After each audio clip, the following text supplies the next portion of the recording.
말씀의 제목은 의지를 드리는 신앙입니다. 우리 의지를 드리는 신앙이라는 제목을 가지고 우리 함께 말씀을 나누도록 하겠습니다. 새벽에 눈을 떠서 집을 나오면 참 고요합니다. 그런데 사실은 그 고요해야 될 새벽 가운데 사실은 여러 가지 소음도 함께 존재하죠. 커다란 화물 트럭이 집 앞에 시동을 건 채로 이렇게 저희 그 새벽 고요한 그런 소리를 깨우곤 합니다. 화물 트럭 운전기사분이 저희 앞집에 사시는데 한번 그분과 이야기를 나누게 된 적이 있어서 함께 이야기를 나누니 본인이 이 화물 트럭 기사를 하면서 37개 주를 왔다 갔다 하셨다고 합니다. 그 37개 주를 모두 그 화물을 운반하기 위해서는 아침 이른 새벽부터 일어나서 운전을 해야지 간신히 도착을 할 수 있다라고 저에게 말씀해 주시더라고요. 그래서 저보다 이른 새벽에 일어나셔서 이렇게 그 화물 트럭 운송을 준비하는 것을 계속해서 이제 보게 되는 것입니다. 뿐만 아니라 그렇게 일어나서 제가 차를 운전해서 교회를 오는 길에는 많은 사거리가 있는데 그 사거리 한켠에는 경찰차가 이제 모든 라이트를 끄고 교통 단속을 하며 기다리는 것을 보게 되는 날도 많이 있습니다. 이렇듯 새벽은 온 세상이 아직 잠들어 있는 시간처럼 보이지만 누군가는 일찍 일어나서 제 살 길을 찾아 깨어나는 시간이기도 하다는 것이죠. 그리고 누군가는 이 시간 일어나 하나님 앞에 무릎을 꿇는 시간으로서 이 시간을 보내기도 한다는 것입니다. 겉으로 보기에는 그냥 잠을 자는 사람과 단지 몇 시간 일찍 일어나는 그런 차이 같아 보이지만 사실 그 작은 차이는 우리로 하여금 더 큰 풍성한 삶으로 인도되어지는 그런 변화의 삶이 되기도 한다는 것입니다. 오늘 히스기야 왕의 이야기가 바로 그렇습니다. 그 남유다가 하나님을 떠나서 성전 문이 닫혀 있던 시대에 오늘 히스기야는 어떻습니까?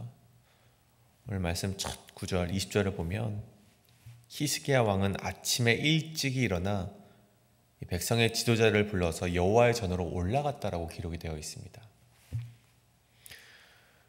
이 히스기야의 새벽은 잠들어 있는 시간이 아니라 무너진 예배를 다시 세우는 시작점이 된 시간이었죠. 단순히 눈이 떠져서 일어난 사람이 아니라 마음을 깨어서 하나님께 자신을 드린 사람이었다라는 것을 오늘 말씀이 기록하고 있다는 것입니다. 오늘 이 시간 우리도 그렇게 하나님 앞에 일찍이 서 있는 신앙으로서 서가시는 저와 여러분 되시길 간절히 소원합니다. 단순히 잠을 이긴 사람들이 아니라 말씀 앞에 의지적으로 우리를 깨운 사람들, 말씀 앞에 마음을 정결하게 한 사람들, 그 사람이 우리가 되어서 그 결단으로 오늘 하루를 시작하시는, 그리고 매일의 아침을 시작하시는 저와 여러분 되시길 간절히 소원합니다. 오늘 그 말씀을 우리 두 가지로 함께 나누어 볼 텐데 그 첫 번째는 하나님 앞에 일찍이 서는 사람이 되어야 한다는 것입니다. 하나님 앞에 일찍이 서는 사람이 되어야 한다. 20절은 방금 읽었다시피 이런 말씀이 기록이 되어 있습니다. 히스기야 왕이 일찍 일어나 성읍의 귀인들을 모아 여호와의 전으로 올라가서, 여기서 일찍이라는 단어는 시캄이라는 히브리어 단어가 사용되었습니다.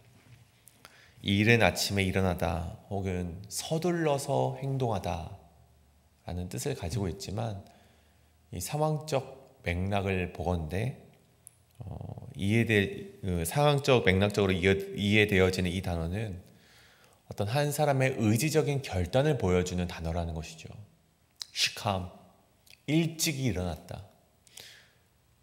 그게 단순히 눈이 떠진 것이 아니라 내가 나이가 들어감에 따라서 잠이 없어져서 눈이 떠진 것이 아니라 피곤함에도 불구하고 어떤 내가 일찍 일어날 수 없는 상황임에도 불구하고 일찍이 일어나 여호와의 전으로 올라갔다라는 의지적인 결단을 보여주는 것이 바로 오늘 이 시캄, 일찍이라는 단어라는 것입니다. 다시 말해 히스기야는 시간보다 마음을 먼저 하나님께 드린 사람이었다는 것입니다. 그의 새벽은 단지 하루의 시작이 아니라 신앙의 방향을 새로 세우게 되는 영적인 기점이 되었다는 것이죠. 여러분, 창세기 22장 3절에 보면요, 또한 이런 동일한 말씀이 있습니다. 아브라함이 자신의 아들 이삭을 바치라는 하나님의 명령을 듣게 되죠. 그래서 그가 어떻게 그 말씀에 순종했는가 보니 창세기 22장 3절에 그가 일찍이 일어나 그 갈 길을 갔다라고 기록이 되어 있습니다. 여러분, 그의 새벽은요, 그가 일찍 일어난 그 아침은 죽음의 명령 앞에서도 하나님을 신뢰하는 결단의 시간이었고, 그의 새벽 시간은 자신의 뜻을 내려놓고 하나님의 뜻을 우선하는 결단의 시간이었다는 것입니다.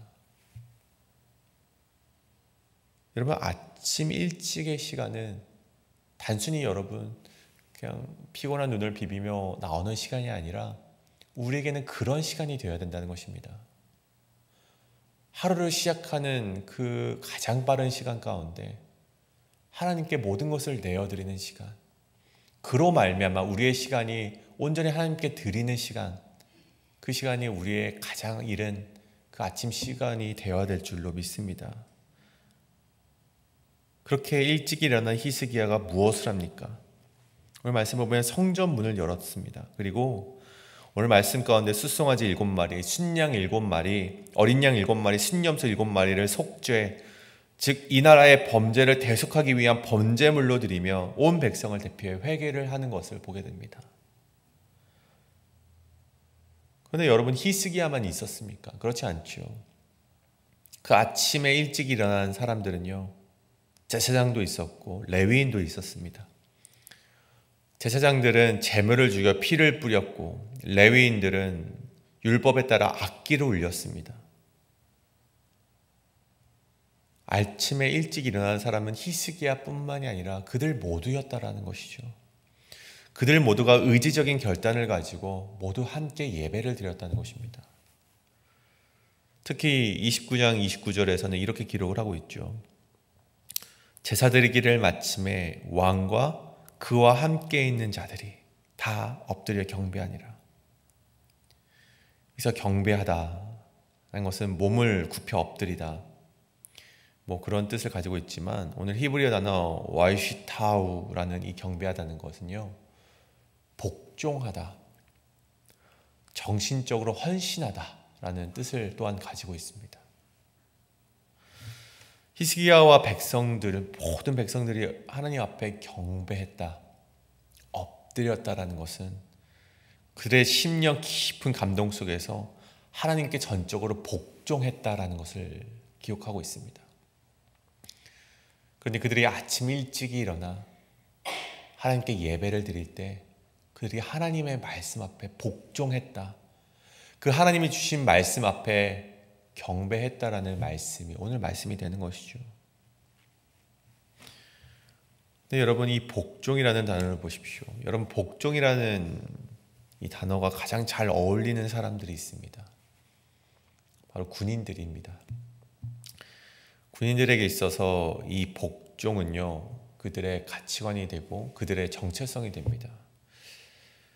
그들에게 있어서 상명하복, 윗사람이 명령하면 아랫사람이 복종한다라는 것은요, 그들은 아주 그것이 잘 훈련이 되어 있는 그런 군인들인 것이죠.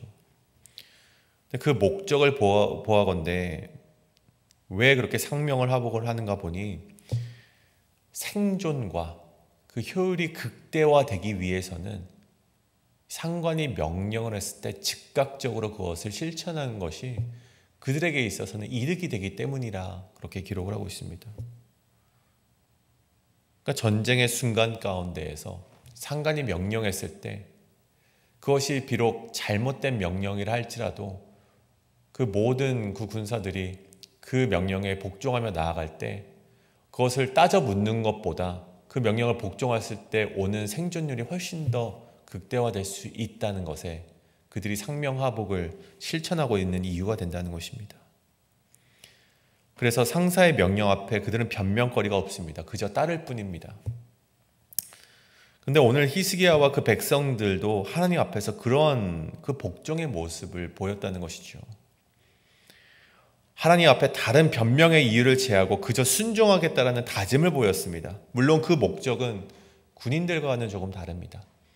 어떤 생존을 위해서, 어떤 효율의 극대화를 위해서 그런 명령을 따르는 것이 아니라 그들은 하나님의 주권 앞에 두려움을 가졌던 것이고 하나님의 주권 앞에 존경함을 가졌던 그런 경외의 마음 가운데 복종을 했다는 것입니다. 다시 말해 하나님께서 자신의 인생을 가장 선한 길로 인도하신다는 것을 믿는 믿음 가운데 그들은 하나님의 말씀에 순종하였고 두려워하였고 경외하였다는 것입니다. 여러분, 오늘날 우리의 예배도 동일합니다. 여러분, 찬양대의 화음이 아무리 아름다울지라도 그들의 마음이 하나님 말씀 앞에 순종하지 못한다면 그 찬양이 어찌 아름다운 찬양이라고 우리가 말할 수 있겠습니까? 여러분, 반대로 찬양이 아무리 단순하다 할지라도 그 안에 말씀을 향한 순종이 있고 하나님 말씀 앞에 복종이 있다면 그것은 하나님께 드릴 만한 참된 예배가 된다는 것입니다. 오늘 히스기야가 회복한 예배는 바로 이것이었습니다. 일찍이 의지적인 결단으로 하나님 앞에 나아갔던 예배, 다 엎드려 경배하는 말씀의 순종, 그것이 바로 제자리를 찾은 예배의 모습이었다는 것이죠. 사랑하는 여러분, 저는 오늘 이 새벽 여러분의 모습이 그러한 모습이라고 생각합니다.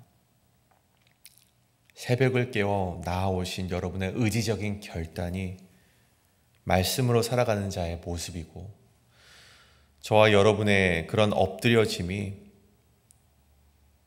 하나님이 받으실 만한 그 예배의 참된 모습이라고 오늘 말씀드릴 수 있는 것입니다. 그래서 오늘뿐만이 아니라 앞으로 계속되는 우리의 날들 가운데 여러분 계속해서 일찍이 여러분을 의지적으로 들으실 수 있는 여러분의 신앙이 되시길 간절히 소원합니다. 단순히 잠을 깨어 나오는 것이 아니라 그 예배 가운데 하나님 말씀에 순종하시고 그때 하나님께서 언약의 축복을 여러분에게 주실 것을 우리 굳건히 믿으며 매일매일 이렇게 살아가시는 여러분 되시길 간절히 소원합니다. 이것이 바로 첫 번째, 하나님 앞에 일찍이 서는 사람이 되어야 한다는 것입니다. 그렇다면 두 번째는 무엇인가? 하나님께 자원하여 드리는 신앙이 되어야 한다는 것입니다. 하나님께 자원하여 드리는 신앙이 되어야 한다. 그렇게 이 많은 제물들을 하나님께 드리며 이 제사가 찬양이 끝나게 됩니다. 그리고 히스기야는 백성들에게 이렇게 말을 합니다. 너희가 이제 몸을 깨끗게 하여 여호와께 드렸으니, 너희가 이제 몸을 깨끗하게 하여 여호와께 드렸으니. 근데 이 구절의 원문을 직역을 하니까 이런 기록이 되어 있더라고요. 너희가 여호와께로 향한 너희의 손을 가득 채웠으니. 그러니까 여기서 손을 채운다라는 말은요, 단순히 무엇을 들고 있다, 우리의 손에 무엇인가 가득 들고 있다라는 말이기보다는 자신을 하나님께 완전히 봉헌했다, 그 봉헌한 행위를 말하는 것입니다. 다시 말해 이제 그들은 하나님께 속한 존재가 되었다는 것입니다. 그들이 자신의 그 죄를 회개하였을 때, 조상의 죄를 완전히 그 속죄 제물로 인하여서 회개하였을 때 그들은 이제 하나님께 속한 존재가 되었으며 자신의 삶마저도 이제 하나님께 드릴 준비가 되었다는 선언을 오늘 29장 31절에서 히스기야가 이렇게 선언하고 있는 것입니다. 근데 그 가운데 오늘 32절은 이렇게 기록을 합니다. 회중이 가져온 번제물의 수요는 숫소가 70마리요 순양이 100마리요 어린 양이 200마리이니 그리고 오늘 구별되게 드린 소가 600마리요 양이 3000마리라. 여러분, 이것은 무엇인가 보니, 여러분, 앞서서 우리가 히스기야가 제사장들과 레위인들과 함께 제물을 드렸습니다. 그 제물은 속죄 제물을 말합니다. 다시 말해 이 속죄 제물은 그들의 죄악된 것을 그 조상들이 지었던 죄악된 것을 대속할 제물을 말하는 것이죠. 하지만 오늘 이 32절 이후에 나오는 제물은요, 이 속죄 제물이 아니라 이 화목 제물을 말하는 것입니다. 하나님께 받은 은혜에 대한 감사의 표현이고 그들의 기쁨의 표현을 그들이 가져온 제물로서 오늘 32절이 표현을 하고 있는 것이죠. 성전의 회복과 예배의 회복이란 놀라운 은혜를 경험한 그 백성들이 하나님 앞에 그 기쁨을 표현했던 것이 바로 32절 후에 나오는 많은 제물들이라는 것입니다. 여러분, 예배는 결국 느낌이 아니라 드림으로 완성이 된다는 것을 보여주고 있는 것입니다. 여러분, 얼마나 많은 제물이 왔으면 제사장이 부족하여 레위인이 도왔더라라는 그런 말씀이 기록이 되어 있습니다. 제물을 잡을 사람이 너무나도 부족해서 제사장이 감당할 수 없는 정도였다는 것이죠. 그래서 레위인들이 그 일을 함께 맡아 도왔다라고 기록이 되어 있습니다. 다른 제사장들이 성결하게 되기까지 기다리는 시간 동안 레위인들이 제사장을 도왔다라는 것이죠. 근데 그들이 도울 수 있었던 것은요, 오늘 성경이 이렇게 본문이 덧붙여서 말을 하고 있습니다.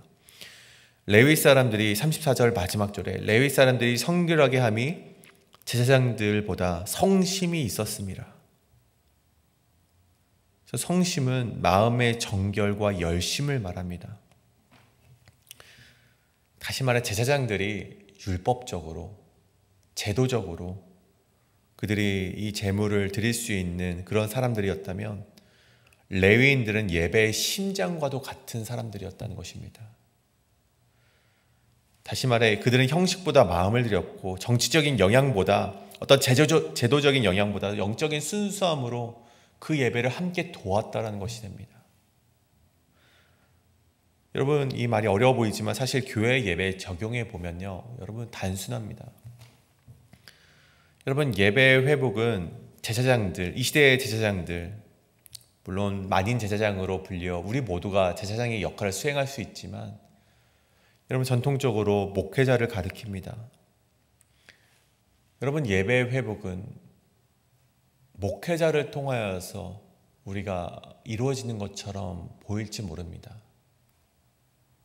하지만 여러분, 오늘 말씀에 따르면 제사장이 감당할 수 없을 정도로 여러분, 이 시대는요, 많은 이들이 제물을 가져와 함께 예배를 드리며 기도하는 시간이라는 것입니다. 어떤 그 예배의 상징을 우리가 생각해 보자면 그렇다는 것이죠. 그래서 여러분, 예배 회복은 목회자 한 사람의 일이 아닙니다. 그것은 우리가 레위 사람들이 돕듯 우리 공동체 모두가 함께 만들어가는 것이 바로 참된 예배 회복의 모습이라는 것이죠. 다시 말해 찬양대의 그 찬양을 통하여서 그 안내팀의 예배의 첫 도움의 시작이 함께 하였을 때, 또 우리 일부 예배가 끝나고 나서 중보기도 팀이 예배를 위해서 기도하지 않습니까? 그들이 그 예배를 위해서 함께 기도하는 손길 가운데, 그리고 각자의 처소에서 정말 이 예배를 돕는 손길 가운데 여러분, 예배의 회복이 일어날 수 있다는 것입니다. 단순히 목회자 한 사람을 통해서 예배가 회복이 되는 것이 아니라 우리 모두가 그 예배의 회복을 위해서 함께 나아갈 때 진정한 성전의 회복이 이루어질 수 있다는 것이죠. 그리고 36절에서 이렇게 말을 합니다. 36절에 이 일이 갑자기 되었으나 하나님께서 백성을 위하여 예비하셨으므로 히스기야가 백성과 더불어 기뻐하였더라. 여러분, 인간이 보기에는 이 모든 일들이 갑자기 이루어진 것처럼 보이지만 하지만 이 모든 것은 하나님께서 예비하신 일이다 라고 오늘 기록이 하고 있습니다. 다시 말해 히스기야의 이 개혁은 우연이 아니라 하나님의 오랜 계획 가운데 있었다라는 것이죠. 사랑하는 여러분, 예배는 그렇게 준비되어 있는 자들로 인하여서 회복이 되는 것임을 반드시 기억하실 간절히 소원합니다. 주님 아버지, 우리가 그래서 이 예배를 회복하기 위해서 가장 중요한 것은 우리가 일찍이 일어나 의지적으로 이 예배 전에 나오는 것으로부터 시작이 됩니다. 그리고 이 예배 회복 가운데 말씀의 순종이 있을 때, 또한 이 예배의 회복을 위하여서 우리 모두가 함께 이 예배에 정말 이 세우는 자로서 올바르게 설 때 그 예배가 비로소 정말 하나님이 말씀하시는 그 회복 가운데로 나아갈 수 있다는 것을 우리가 반드시 기억해야만 한다는 것입니다. 오늘 그 준비된 한 사람이 저와 여러분이 되기를 간절히 소원합니다. 이 시간 단순히 눈이 떠져서 이 교회 전으로 나오는 것이 아니라 내가 하나님의 말씀 앞에 복종하기 위해서, 순종하기 위해서, 또한 예배 회복을 이루기 위한 한 사람으로서 바로 서기 위해서 하나님 아버지, 내가 오늘 일찍 일어나겠습니다. 내가 의지를 가지고 이 교회에 나오겠습니다. 때로는 나를 억누르고 나를 괴롭히고 나를 무너지게 하는 많은 상황들이 있지만, 그럼에도 불구하고 내가 일찍 일어나 그런 의지를 가지고 이 교회에 나와 하나님의 예배를 회복할 때 하나님께서 이 교회를 축복해 주시고 우리 한 사람 한 사람의 심령 가운데 임자여 줄 믿습니다 라는 그런 마음을 가지고 이 시간 함께 기도하며 나아가길 원합니다. 이 시간 그 기도의 제목을 가지고 함께 통성으로 기도하며 나아가시겠습니다. 기도합니다.